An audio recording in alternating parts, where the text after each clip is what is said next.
Dan Blocker was halfway through his line in the dusty saloon set when the teenage extra near the swinging doors folded at the knees and dropped to the wooden floor without a sound.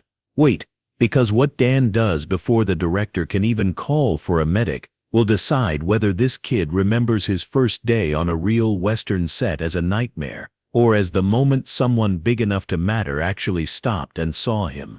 The line Dan had been delivering was supposed to be funny, something about a horse and a bad bet, the kind of throwaway humor that made audiences at home smile and keep watching through the commercial break. The saloon set smelled like sawdust and fresh paint, and the faint chemical tang of the fog machine still lingering in the air. The heat from the overhead lights pressed down on everyone like a wool blanket, and Dan could feel sweat starting to gather at his collar. But the words died somewhere between his tongue and the thick studio air. The instant he saw the boy's knees buckle. 1 second the kid was standing there in his dusty period costume, a brown vest 2 sizes too big, and a hat that kept sliding over his eyebrows, his young face shiny with sweat, and his hands hanging awkwardly at his sides, like he was not quite sure what to do with them. The next second he was on the ground, and the hat rolled slowly across the dusty wooden planks like it had somewhere else to be, coming to rest against the brass footrail. Nobody moved. Not the cameraman behind his rig, not the script supervisor clutching her pages, not the director in his canvas chair with one hand frozen halfway to his mouth. The only sound was the faint creak of the swinging doors still rocking from where the boy had brushed against them on his way down. Dan did not wait for someone to give him permission. Write in the comments, where are you listening to this story from? And what time is it right now? Because what happened in the next few seconds is the kind of thing that does not show up in the episode guides or the old magazine interviews, but it is the kind of thing that tells you who a man really is when the cameras are still rolling and nobody has had time to rehearse. He crossed the saloon, set in 4 long strides. His boots hit the boards hard enough to rattle the empty whiskey glasses lined up on the bar and send a ripple through the fake beer in the mugs. The floorboards creaked under his weight. He dropped to one knee beside the boy and put a hand flat against the kid's chest, feeling for the rise and fall, counting the rhythm, breathing, shallow, but there. The boy's skin was clammy under the thin cotton shirt, and his lips had gone pale. Dan looked up at the frozen faces around him, and his voice came out low and calm, but there was no mistaking the edge underneath. Somebody get me water and a wet cloth. Now, look at the way the room changed. The instant Dan spoke, the grip who had been leaning against a fake wooden post suddenly remembered how to move. The wardrobe assistant standing near the side door turned and ran. The director finally lowered his hand from his mouth, but he did not say anything yet, because he was still calculating how much time they had already lost, and how much more they were about to lose. The boy's name was Marcus, 17 years old, tall for his age, but thin, all elbows and angles and untested strength. This was his first day on a real production, his first time inside a studio bigger than his high school gymnasium. His first time wearing a costume that someone else had fitted to his shoulders that very morning while he stood stiff, trying not to breathe wrong. He had been standing in that spot near the swinging doors for almost 3 hours, holding the same pose, waiting for his single background moment, in a scene that kept getting reset because of lighting problems. Nobody had told him he was allowed to sit down. Nobody had told him where the water station was. Nobody had told him that the studio lights above their heads were hot enough to bake bread, that they could push the temperature past 100 degrees, and that the smart extras learned to drink water between every single take. So Marcus had just stood there, trying to be professional, trying not to make a mistake on his very first day, and his body had finally decided for him that enough was enough. The heat won. The dehydration won. The fear of looking weak in front of real television people lost. Now he was lying on his back, on a wooden floor that had been built to look like an old saloon, and Dan Blocker was kneeling beside him, with one massive hand pressed gently against his chest, counting his breaths. Notice how still Dan kept his face. There was worry in his eyes, real worry, but he did not let it spill into panic. Panic spreads. Panic makes everyone around you worse at their jobs. Dan had learned that a long time ago, not on a television set, but in a place where panic could get people killed. He had carried that lesson with him into this strange second life of scripts and costumes and pretend gunfights, and he used it now without thinking. The wardrobe assistant came back with a damp cloth. Dan took it and pressed it gently against the boy's forehead. The water was cool enough to make Marcus's eyelids flutter. A good sign. Dan kept his voice soft, the kind of voice you would use with a spooked horse or a child who had just woken up from a bad dream. Easy, son. You're all right. You just got a little too hot. Happens to the best of us. Marcus tried to sit up. Dan put a hand on his shoulder and kept him down. Not yet. Give it a minute. Let your head catch up with the rest of you. The director was standing now. He had not moved any closer, but he had that look on his face, the look Dan had seen 100 times before on 100 different sets. The look that said the clock was ticking and the budget was real, and the network would not accept excuses about some kid who could not handle the heat. His coffee had gone cold, and there was a vein pulsing at his temple. The director opened his mouth to say something, and Dan spoke first without even turning his head. We're taking 10. Everybody hydrate. It was not a question. It was not a suggestion. It was the kind of statement that closed doors instead of opening them. The director's mouth stayed open for another half second, then shut again. He turned and walked toward the craft services table without another word. Listen to what just happened there. Dan Blocker was not the director. He was not the producer.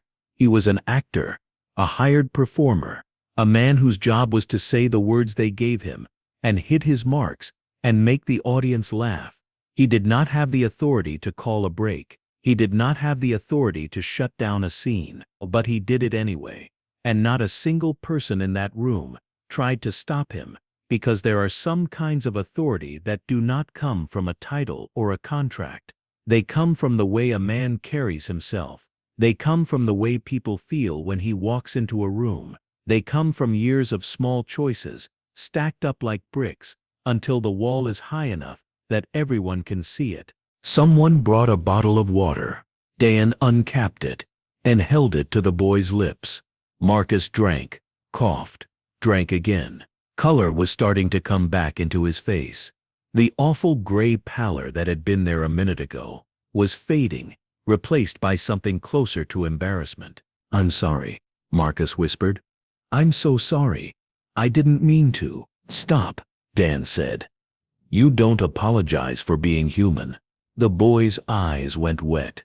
He blinked hard, trying to fight it back, because crying on your first day on a Western set in front of the star of the show was probably not the way to build a career. Dan saw it and pretended he did not. He kept his hand steady on the boy's shoulder and gave him the dignity of looking away for a moment. Remember this, because what happens next is where most stories like this would end. The kid recovers, the break ends, everyone goes back to work, and the whole thing becomes a funny anecdote at a wrap party 6 months later. But that is not what happened here. That is not what Dan Blocker let happen. The assistant director appeared at the edge of the saloon set with a clipboard and a nervous expression. He was younger than the director, hungrier, more aware of how quickly things could go wrong. When schedules slipped, he cleared his throat. Dan, we've got maybe 90 minutes of good light left in Studio 4 before we have to move to the exterior shots. If we don't get this scene wrapped in the next hour, we're going to have to push the ranch location to tomorrow, and tomorrow's already packed. There it was. The countdown. The invisible clock that ran underneath everything in this business, ticking away money and patience and goodwill with every wasted minute. Dan heard it. He understood it. He had been doing this long enough to know that schedules were not suggestions and that budgets did not care about good intentions. But he also knew something else. He knew that the boy lying on the floor in front of him was not just a body that had malfunctioned at an inconvenient time. He was a person, a young person who had probably spent weeks dreaming about this day, who had probably told everyone he knew that he was going to be on a real television show, who had probably stood in front of his bathroom mirror practicing his one background moment until he had it memorized down to the angle of his shoulders. That mattered. It mattered more than 90 minutes of light. It mattered more than tomorrow's schedule. It mattered more than the assistant director's clipboard and the network's expectations. Dan stood up slowly. His knees popped loud enough for the boom operator to hear from 15 feet away, and he felt the stiffness in his lower back from kneeling on hard wooden boards. He turned to face the assistant director, and there was something in his expression that made the younger man take a half step backward without meaning to. The boy stays off his feet for the rest of the day. He sits somewhere cool with water and food, and someone checks on him every 15 minutes. We're not putting him back in front of those lights until a real medic clears him. The assistant director's mouth moved, but no sound came out. And from now on, Dan continued, every extra on this set gets told where the water is, gets told they can sit down between takes, and gets told that nobody here expects them to kill themselves for a background shot. You make sure that happens today. Wait, before we go any further, you need to understand why this moment hit so hard for the people who witnessed it. This was not a man throwing his weight around because he could. This was not a star demanding special treatment or causing problems for the sake of his ego. This was something else entirely. This was a man drawing a line in the sand about how human beings were going to be treated in his presence, and doing it in a way that left no room for negotiation. The assistant director nodded. He did not argue. He did not check with the director first. He just turned and walked away to make it happen. Because some instructions do not need to come from the person holding the budget. Somewhere in the back of his mind, the clock was still ticking. 80 minutes of good daylight now, maybe 75 at best. Dan looked down at Marcus. The boy was sitting up now, still pale but steadier, holding the water bottle with both hands like it was something precious. You're going to be fine, Dan said. And you're going to be back on a set someday. Maybe this one, maybe another one. And you're going to remember this. You're going to remember that everybody falls down sometimes. What matters is who helps you get back up. Marcus nodded.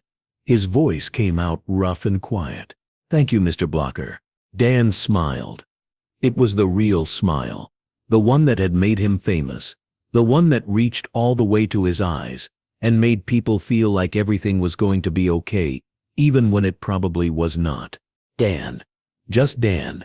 And you're welcome. He helped the boy to his feet.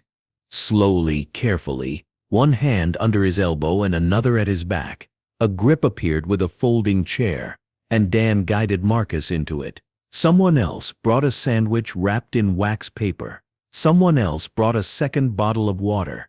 The small kindnesses multiplied, spreading outward from that single moment like ripples in a pond, because that is what happens when someone with influence shows everyone else what care looks like. The director reappeared. He had a fresh cup of coffee in his hand, and a carefully neutral expression on his face. The clock on the studio wall showed they had lost nearly 20 minutes. 60 minutes of usable light remained now, maybe less. He did not look at Marcus.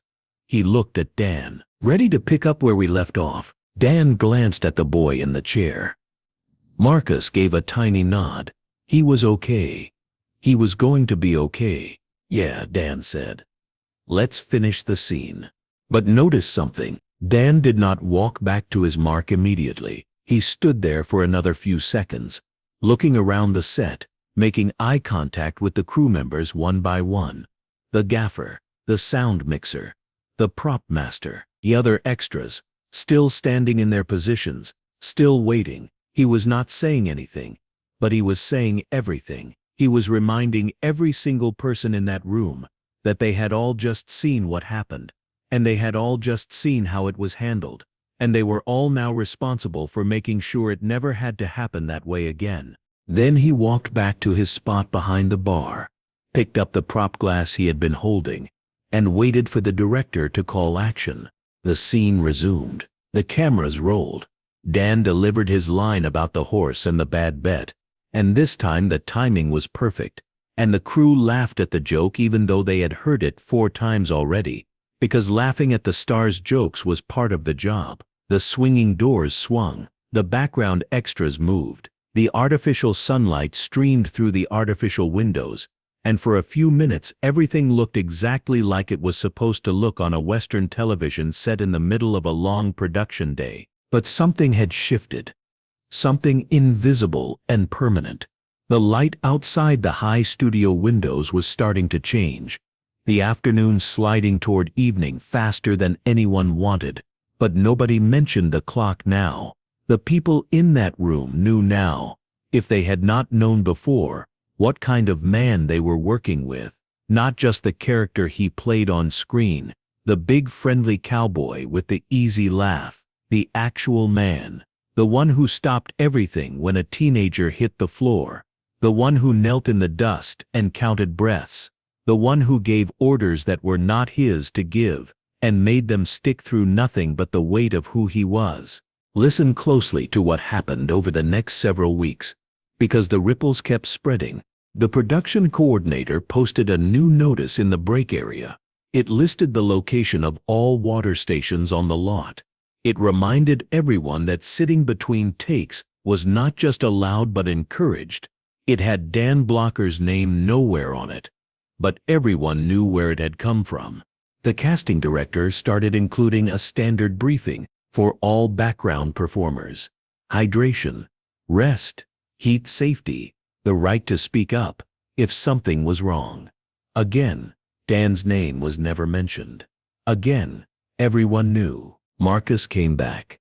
Not the next day, not even the next week, but eventually, he came back for another background role on another episode, and this time he knew where the water was, and he knew he could sit down, and he knew that if something went wrong, there were people on this set who would notice and who would care. And one afternoon, during a break between scenes, Dan Blocker walked past the spot where Marcus was sitting and paused just long enough to put a hand on the boy's shoulder. "Looking good, kid." That was all. 3 words. But Marcus carried them for the rest of his life, like a medal he had earned in a war nobody else could see. Remember that countdown the assistant director mentioned? The 90 minutes of light they were racing against? They made it. Not easily, not comfortably, but they made it. The scene got finished. The exterior shots got done. The schedule held. The budget survived. But here is what mattered more. The boy survived too. Not just physically, but in the deeper way that people survive or do not survive their first encounters with the world outside their small familiar lives. He had fallen down in front of everyone, on his very first day, in the most humiliating way possible. And instead of being shamed or ignored or stepped over, he had been caught, he had been helped, he had been treated like he mattered by someone who did not have to treat him like anything at all. That is the thing about power, the thing about fame, the thing about being the biggest person in any room. You can use it to make yourself bigger, or you can use it to make other people bigger. You can use it to climb, or you can use it to lift. Most people, when they get even a little bit of power, choose the climbing. They use their position to get more position, their influence to get more influence, their comfort to get more comfort. Dan Blocker kept choosing the lifting, not because he was trying to be a saint, not because he wanted people to write stories about him someday, but because he remembered what it felt like to be small, and he never wanted anyone to feel that way in his presence, if he could help it. Wait, stop for a moment, and picture this saloon set from above, the wooden bar with its row of prop bottles, the tables and chairs arranged for maximum camera coverage, the swinging doors that had probably been rehung a dozen times to get the squeak just right, The lights mounted overhead, blazing down hot enough to make grown men sweat through their costumes. And in the middle of all of it, one large man kneeling beside one fallen boy, while everyone else stood frozen in a circle around them. That image, hold it, because it is not just a scene from a day on a television production. It is a portrait of something larger, a portrait of what it looks like when someone decides in a single moment that kindness matters more than convenience, that people matter more than schedules, that the smallest person in the room deserves the same dignity as the largest. The afternoon went on. More scenes were shot, more jokes were delivered, more fake gunfights were staged and filmed and reset and filmed again. The work of making a television western continued, because the work always continues, because there are always more episodes to shoot, and more stories to tell, and more audiences waiting in living rooms across the country for their weekly escape into a simpler, dustier, more dramatic world. But every now and then, between takes, someone would glance over at the chair where Marcus was sitting, and they would remember the sound of his body hitting the floor, the speed with which Dan had moved, the steadiness of that voice saying, "You do not apologize for being human." And maybe, just maybe, some of them carried that moment forward into their own lives. Maybe the next time they saw someone fall, literally or figuratively, they moved a little faster, spoke a little kinder, remembered that power is not just what you can do for yourself, but what you can do for the person who has none. Notice how the light changed as the afternoon wore on. The artificial sunlight from the studio lamps gave way to the natural light leaking in through the high windows, then to the softer glow of early evening as the workday finally wound down. The crew began the slow process of striking the set, coiling cables, covering equipment, preparing for another day of the same beautiful, exhausting work. Dan Blocker was one of the last to leave. He had a habit of staying late, not because anyone required it, but because he liked to thank the crew members personally, the grips, the electricians, the makeup artists, the people who made everything work but never got their names in the credits. He moved through them now, shaking hands, making small jokes, asking about their families, the same routine he did every day. But tonight it felt different. Tonight it felt like something had been confirmed rather than just performed. When he finally walked out of the studio and into the parking lot, the air was cool and the sky was going purple at the edges. He stopped beside his car and looked back at the building behind him. Just a building, just walls and lights and equipment, just a place where people came to pretend day after day that the Old West was still alive and that cowboys still rode and that justice always won in the end. But it was also more than that. It was a place where a boy had fallen down and been picked back up, a place where someone had drawn a line about how human beings were going to be treated, a place where for one afternoon at least, the schedule and the budget had bent around something more important than either of them. Dan got in his car. He drove home. He ate dinner with his family. He probably told them about his day, or maybe he did not, because some stories are easier to live than to tell. He went to sleep that night knowing he would be back on the set in the morning, back in the costume, back behind the bar delivering lines about horses and bad bets.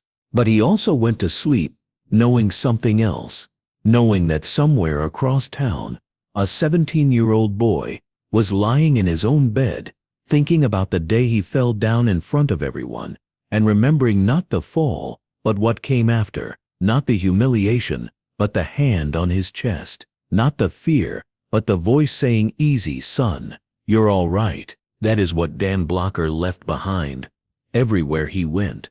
Not just performances, not just episodes, not just the image of a big friendly cowboy on a screen, but moments, small, quiet, unrehearsed moments of someone choosing to be kind when it would have been easier to be efficient.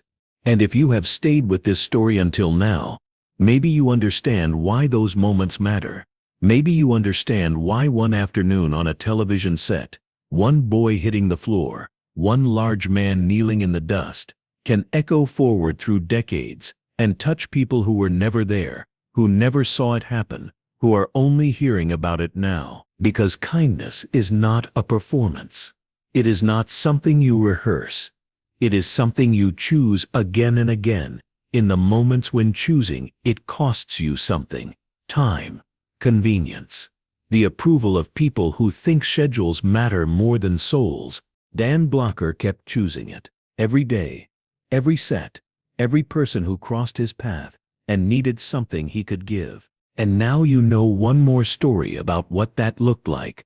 One more afternoon, one more fallen boy, one more hand reaching out before anyone else had time to move. If you want to hear what happened on the night a storm nearly shut his Western down for good, and the choice he made that nobody saw coming, tell me in the comments. Because this was not the only time Dan Blocker had to decide what kind of man he was going to be when everything around him was falling apart. There were other days, other moments, other people who fell down and needed someone to help them back up. And he was there, every single time, ready to stop everything, ready to kneel in the dust, ready to remind everyone watching that the biggest person in the room does not have to be the one who takes up the most space. Sometimes the biggest person is the one who makes space for everyone else. That was Dan Blocker. That was who he was. And that is why, all these years later, people still tell stories about him. Not because he was famous, not because he was on television, but because he was kind when kindness was hard, and gentle when gentleness was rare, and human in all the ways that matter most. The saloon set is gone now. The studio where it stood has been rebuilt a dozen times over. The people who were there that day have scattered across the years, some still working, some retired, some gone entirely. But the story remains. The moment remains. The image of one large man kneeling beside one fallen boy, choosing to stop everything, choosing to help, choosing to care. That is the inheritance he left. Not in money or property or fame, in moments, in choices, in the memory of everyone who ever watched him decide, again and again, that people mattered more than anything else. And maybe that is enough.